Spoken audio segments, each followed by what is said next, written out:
ও যুবক, তোমার মতো হতভাগা কেউ নাই। ও নারী, তোমার চেয়ে হতভাগা কেউ নাই। ও পুরুষ, তোমার চেয়ে হতভাগা কেউ নাই। কপাল পোড়া কেউ নাই। তোমার মতো নিকৃষ্ট কেউ নাই।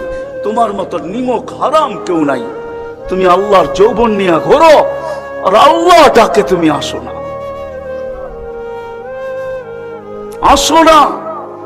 আল্লাহ ডাকে আল্লাহ। হায় হায়, দুনিয়া দিয়া বুঝাইতে চাইতেছি, দুনিয়া আমার আলোচনার বিষয় না। প্রত্যেক দেশেই কিছু ব্যক্তিত্ব থাকে, ইচ্ছা করলেই এদের সাথে সাক্ষাৎ করা যায় না, সিরিয়াল নিতে হয়, সিরিয়াল মতে সাক্ষাৎ করতে হয়। প্রত্যেক দেশেই কিছু ব্যক্তিত্ব থাকে। আমাদের দেশে যেরকম প্রধানমন্ত্রী আছে, রাষ্ট্রপতি আছে, ইচ্ছা করলেই আপনি সাক্ষাৎ করতে পারবেন না, আপনাকে সিস্টেমে যায় সাক্ষাৎ করতে হবে।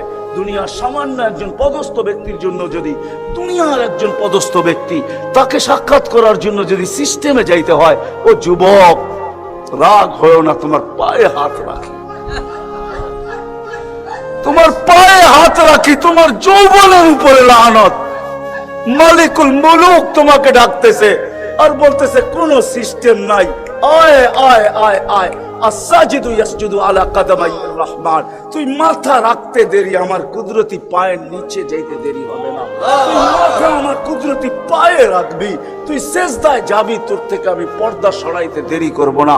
যদিও আজ পর্যন্ত আমি কাউকে যতজনের সাথে সাক্ষাৎ দিছি বা কথা বলছি ওরা আল হিজাব, শুধু একমাত্র তোর নবী আছে, তোর নবী আছে, মুহাম্মদুর রাসূলুল্লাহ আছে, যে আমার বন্ধু, তাকে সাক্ষাৎ দিছি তো কাবা কাউসাইনি আও আদনা ফাতানা ফাতাদাল্লা ফাআওহা ইলা আবদি মা আওহা। সমস্ত পর্দাকে সরায়া বন্ধুকে পাশে বসায়া দর্শন দিছি।